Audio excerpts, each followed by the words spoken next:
everybody, it's Heather from Go Gamer Mole, and today we're going to talk about the Johto Throwback 2020. Now this is very similar to the Kanto event that we just did last week. It's got 9 sections. You go through and you can get different Pokemon from the Johto region featured throughout. And then your ultimate prize on this particular one is going to be a Ho-Oh with Earthquake. You might be able to get a shiny, you might not. We'll have to see how that goes. So this particular one is running from May 8th to May 15th. So you only get about a week to do it, kind of like the Kanto one. And then the next one after this should be the Hoenn. We'll have to see how that goes. But I just want to kind of do a little bit of a walkthrough today on what you can expect when you go through this particular event. When you go into Pokemon Go, it's going to pop up under the Today view.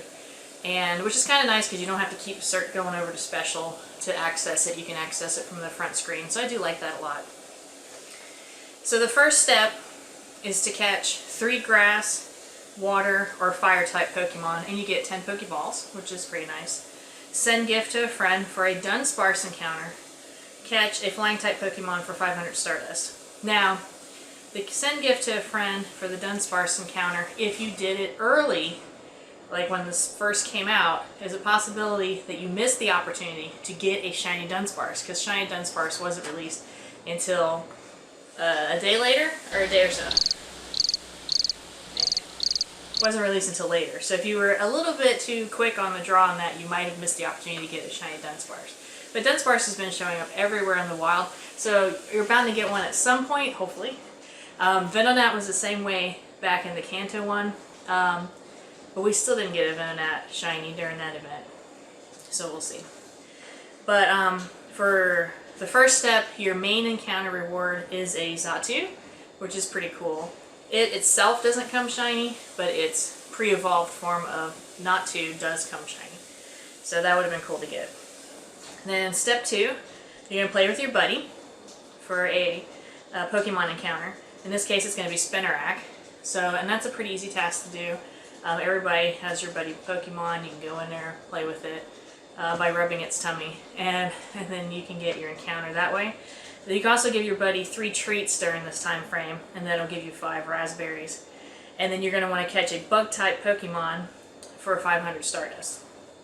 Now this here will actually give you a Pineco encounter, which is pretty cool, and that one can actually become in a shiny form, which would be awesome to get. He's also available in the eggs during this time frame, so you can also hatch him as a shiny. So pretty straightforward there, mostly a buddy activity in that particular section. So step 3, you want to make 3 great throws. You don't have to do them in a row, and you don't have to make them as curveballs. It's just straight great throws, which is nice. And you get a charge TM, which is a pretty good prize. Hatch an egg will give you a Pokemon encounter. In this case, it's going to be Snubbull. And Snubbull was available shiny during its limited research, which happened on May 9th. Which happened on May 9th. So if you did the encounter beforehand, you didn't have an opportunity for a shiny Snubbull. So if you waited until May 9th, then you would have probably had a shot. But that works. And then you want to catch a normal type Pokemon for 500 Stardust. So for this particular section, your prize for this is a Miltank encounter, which is pretty awesome. Still waiting on the shiny of that because it'll be blue, which is pretty awesome, but Miltank's pretty neat to get anyway. And then for step 4, you need to evolve a Pokemon. That's not too bad. I would pick something small, like a Ratatta, Pidgey, Caterpie, something that doesn't require a lot of candy. Don't go crazy on that. And you get a Pokemon encounter, and in this case it's Sudowoodo. And that one was released with a shiny form not that long ago, so that could have been a shiny option for you there. You want to catch 5 different species of Pokemon for 10 Great Balls. If you're doing the incense, you're going to get a bunch of different Pokemon coming up, so that shouldn't be too bad. And then you have to catch a Ghost-type Pokemon. Now if you started this too early, and you started it while Kanto was still going on, because it was released early to a lot of people, you wouldn't have a lot of ghost types to get unless there was Gastly. In this case, if you started it and Johto started, which was on the 8th, you could catch Misdreavus, and that will give you your ghost Pokemon. I had to wait a little bit, that's why it took a couple days, because I didn't have a ghost available for me, and I didn't have any ghosts stored up in my research storage bin, is like I would like to call it. So your reward for this particular section is a Misdreavus encounter, and as you know, Misdreavus also has a shiny form that you could possibly get. So after that, you have step 5, and you take 3 snapshots with your buddy, and that's pretty straightforward. You don't have to click it, go out, and then go back in. You can do 3 right in a row, and it'll count. And you get to have a Shuckle encounter. And Shuckle's pretty cool to see. He did have a little bit of an event, gosh, I guess it's been a couple years now, where you could get the blue one. No, I didn't get a blue on this one, but it's a pretty cool Pokemon to get. And then if you make 4 nice curveball throws, not in a row, just 4 nice curveball throws, you can get a Mantine encounter. Mantine is one of the ones that does not have a shiny form, because Mantine doesn't. So hopefully they'll start releasing some more of the baby forms soon. And then you want to catch a fighting type Pokemon for 500 Stardust. Again, that might take a little bit if you didn't have any saved. The main one that's out there right now is Mareep, and he is popping up quite frequently. So your reward for this particular section is a Hitmontop encounter, which is pretty neat. You don't see Hitmontop too often. You got to see Hitmonchan and Hitmonlee before, so Hitmontop, you know, he's pretty cool, and he does do his little spin around when he is attacking, which is pretty awesome. So step 6 of 9, you want to catch an electric type Pokemon, and you get 1 incense. That one's going to be pretty easy because the Pikachu out there with the Umbreon Hat is available, so that's going to be a good one for you to grab for a electric type Pokemon, especially if you're using incense. You want to power up a Pokemon 3 times, and you can get a Pokemon encounter. In this case, it's going to be Mareep. Now, what I do for powering up Pokemon is I either look for something small or I do a lucky Pokemon, because those don't cost as much. And with the new multiplier where you can just hit it numerous times to get to where you want, you don't have to go back in and go back in and go back in. You can count it off, and it makes it a lot easier. And then you want to catch a steel type Pokemon for 500 Stardust. One of the biggest steel type Pokemons that are out there for you to catch would be Skarmory. Again, that one does come up during incense, and you can see it out in the wild. And oddly enough, your prize for this particular section is going to be a Skarmory encounter. And yes, Skarmory can be shiny.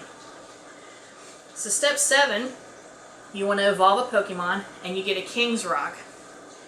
Again, pick a Pokemon that doesn't require a lot of candy. And then you want to catch a water type Pokemon for your Gligar encounter. And obviously the best one for that would be Totodile. He is one of the starters for Johto, and he is everywhere. And then catch an ice type Pokemon for 500 Stardust. The one I've been mainly seeing is Swinub. So you want to make sure you get him when he comes up. Sometimes he's really tough to catch. He moves around a lot, and he's pretty far back. But you definitely want him for this particular encounter. And then your reward for this section is a Piloswine, which happens to be a Swinub evolution form. So it's cool to see Piloswine in there. If it's really good, then that'll give you a good Mamoswine that you can use for some of the raids down the road. So step 8, you want to take a snapshot of an ice type Pokemon. So take a snapshot of the Swinub you caught, or the Piloswine. So that'll give you a Dragon Scale. Battle another trainer for 10 Ultra Balls.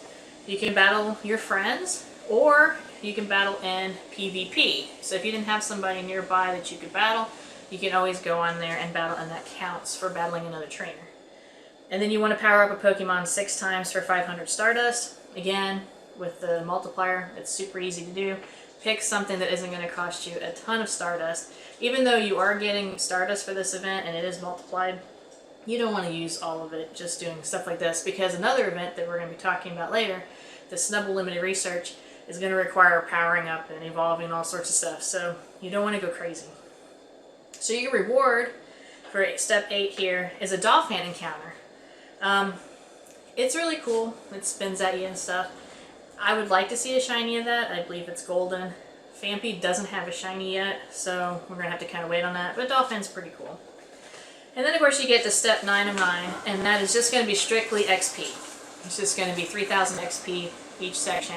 And when you get down to the bottom, you get 5 rare candy, and you get your Ho-Oh encounter.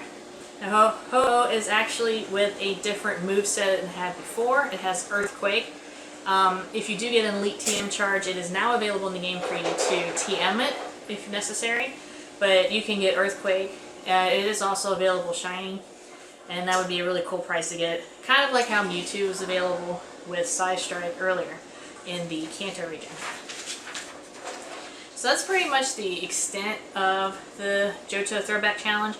There are a few options that give you shinies. You know, I'm big on getting shinies, but there's a lot of Pokemon in Johto that haven't had their shiny form released yet, so I'm still anticipating those coming out at some point. So I have to say that across our 6 accounts, we did not get any shinies during the Johto event for the throwback, but we are getting shinies outside of that, and I will do a little recap for that once that completes on May 15th. So that's your Johto Throwback Challenge. That's it.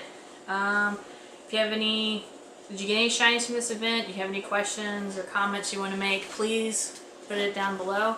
If you want to send us a video, you can.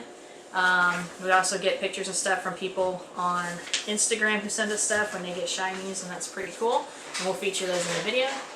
But that's pretty straightforward. I can't wait for the Hoenn region to come out, and I think that'll be a really cool event as well. So I will see you in the next video. Thanks for watching, and if you liked what you saw, please like and subscribe to our channel. And you can also follow us on social media, on Twitter, Facebook, and Instagram at GoGamerMole. See you in the next video.